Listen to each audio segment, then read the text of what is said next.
मेरे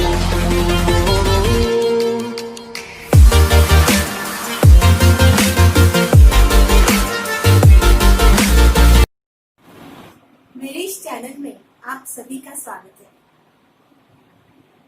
पहले तो मैं आप सभी को नए साल की शुभकामनाएं देना चाहती हूँ और आप में से बहुत से लोगों ने नए साल का कुछ तो रेजोल्यूशन किया होगा, तो मैंने भी मन में ठान ली, मैंने भी कुछ रेजोल्यूशन किए हैं। तो फर्स्ट रेजोल्यूशन मेरा ये है कि जो मेरे पास जो नॉलेज है वो मैं आप सभी को, मतलब मेरे सब जो व्यूवर्स हैं और जो अब होने वाले हैं, उन सभी को मेरा नॉलेज में बांटना चाहती हूँ, उनके साथ बांटना चाहती हूँ। ये मेरा फर्स्ट रेजोल्यूशन है। तो बस इसी रेजोल्यूशन के साथ हम शुरू करते हैं ये मेरा वीडियो। इस वीडियो में आज मैं आपको प्रीपोजिशन के बारे में बताने वाली हूँ, या हम सीखने वाले हैं प्रीपोजिशन। आप और मैं, हम दोनों मिलके ये सीखने वाले हैं, क्योंकि मेरा ऐसा मानना है कि नॉलेज ये कभी ही खत्म नहीं होता है। नॉलेज ये बांटने की चीज होती है। तो नॉलेज लेना चाहिए और देना भी चाहिए। इसी के साथ हम शुरू करते हैं प्रीपोजिशन। तो आप सभी के मन में ये ख्याल आता होगा कि what is mean by preposition. Preposition यानी क्या? प्रीपोजिशन ये बहुत छोटा सा वर्ड होता है, बहुत स्मॉल वर्ड है, लेकिन बहुत बड़े कारनामे है उसके, क्योंकि वो जो शब्द है वो कनेक्टिविटी का काम करता है, और कनेक्टिविटी करके वो एक सेंटेंस को एक मीनिंगफुल बनाता है, एक मीनिंग देता है। उसको हम प्रीपोजिशन कहते हैं।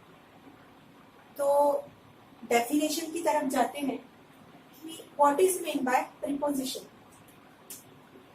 प्रीपोजिशन यानी क्या?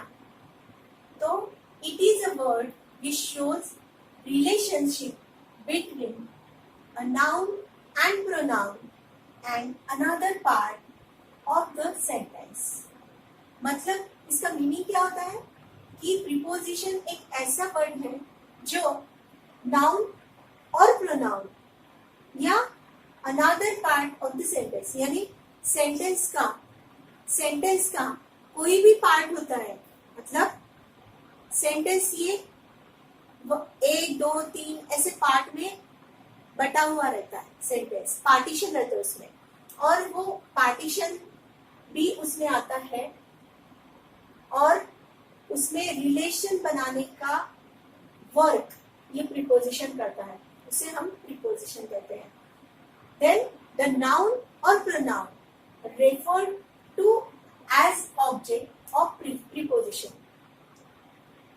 अभी इसका उदाहरण हम दे सकते हैं। Come and sit with me. Come and sit with me. ये सेंटेंस में हम कह सकते हैं कि प्रोनाउन कौन सा है?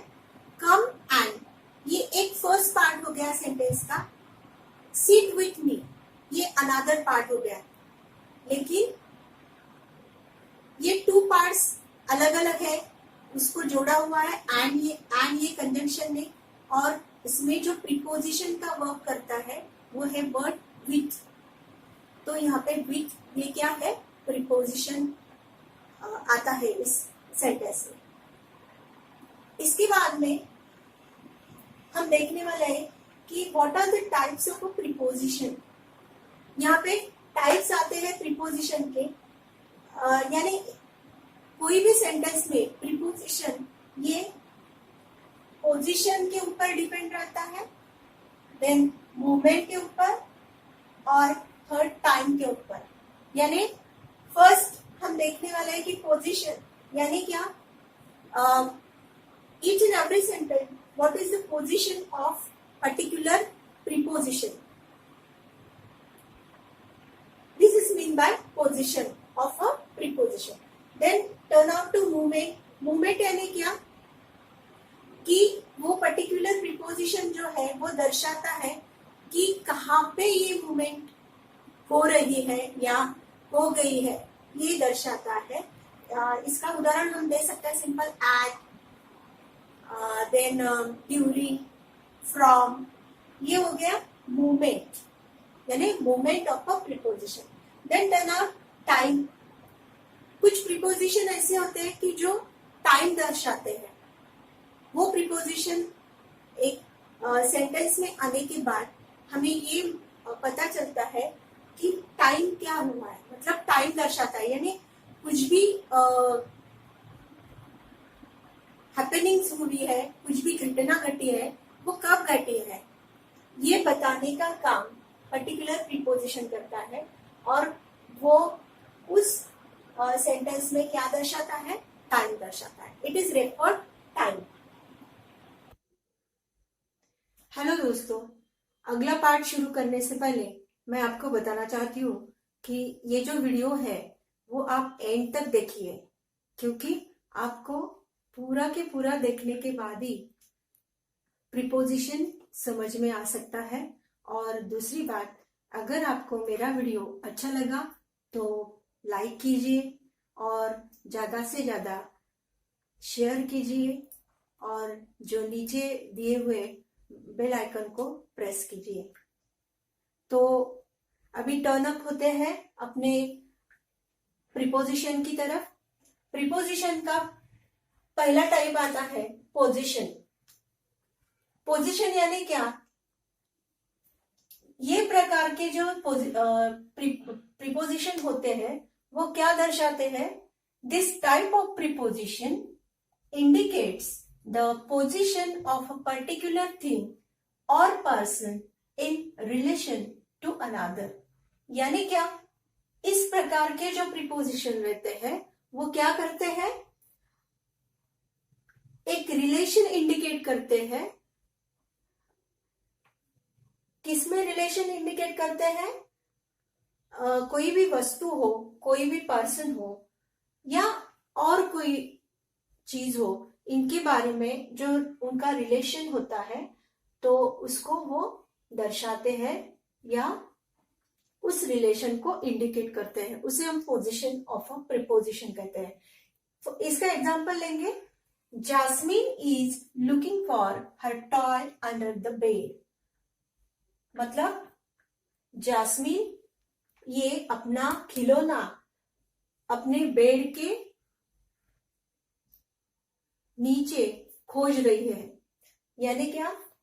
Jasmine is looking for her toy, ये एक पार्ट हो गया सेंटेंस का, और the bed, under the bed एक पार्ट तैयार हो गया। तो उसको, ये दो पार्ट को कौन कनेक्ट करता है? कौन सा वर्ड कनेक्ट करता है? अंडर। तो यहाँ पे पोजीशन दर्शाता है, टॉय की पोजीशन दर्शाता है कि कहाँ है वो। तो ये दर्शाता है, इस वजह से यहाँ पे अंडर ये क्या होता है? Position of a preposition of a position. ये हो गया first type.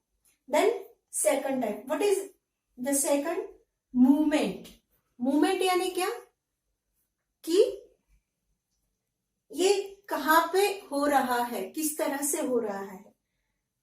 So this preposition indicate, इस प्रकार के प्रीपोजिशन इंडिकेट करते हैं, क्या करते हैं? द मूवमेंट ऑफ पर्सन और थिंग। एक विशिष्ट प्रकार की मूवमेंट वो दर्शाते हैं, एक व्यक्ति की, एक थिंग की, और उनका रिलेशन क्या है वो दर्शाते हैं। इसका एग्जांपल लेंगे। The rock roll down the mountain. यानी रॉक कहां पे रोल डाउन हो रहा है? On the mountain. तो ये स्पेसिफिकली मूवमेंट दर्शाता है। सो इस टाइप ऑफ सेंटेंस में, मीन्स इस सेंटेंस में प्रीपोजिशन कौन सा है? डाउन। डाउन ये प्रीपोजिशन है। तो ये क्या हो गया? Preposition of a movement. Time. अभी प्रीपोजिशन टाइम के रेफरेंस में क्या वर्कआउट करता है? सो this type of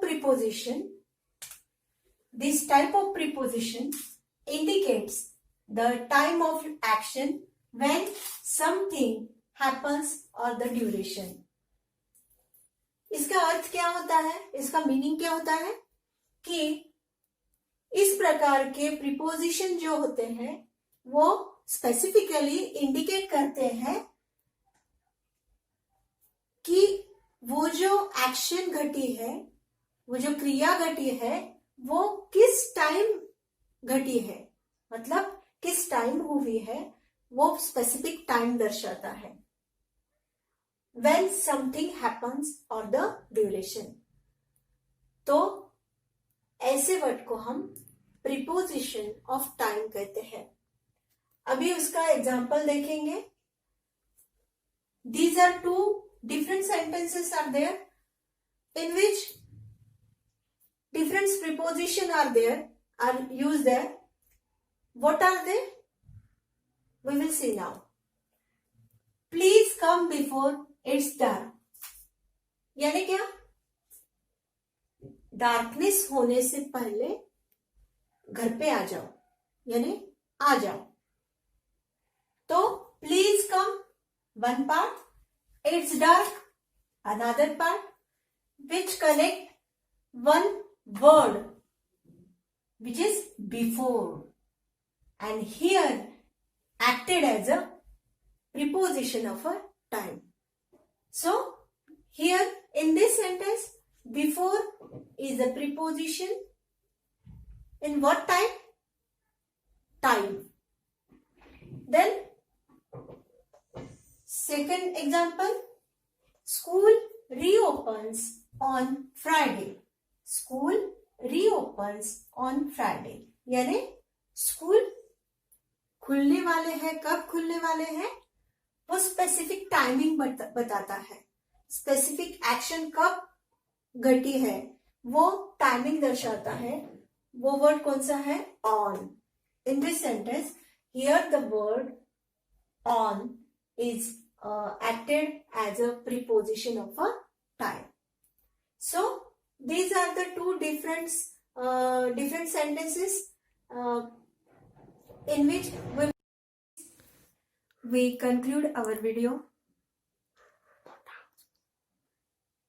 If you like our video, please subscribe the bell icon and please stay tuned with our channel.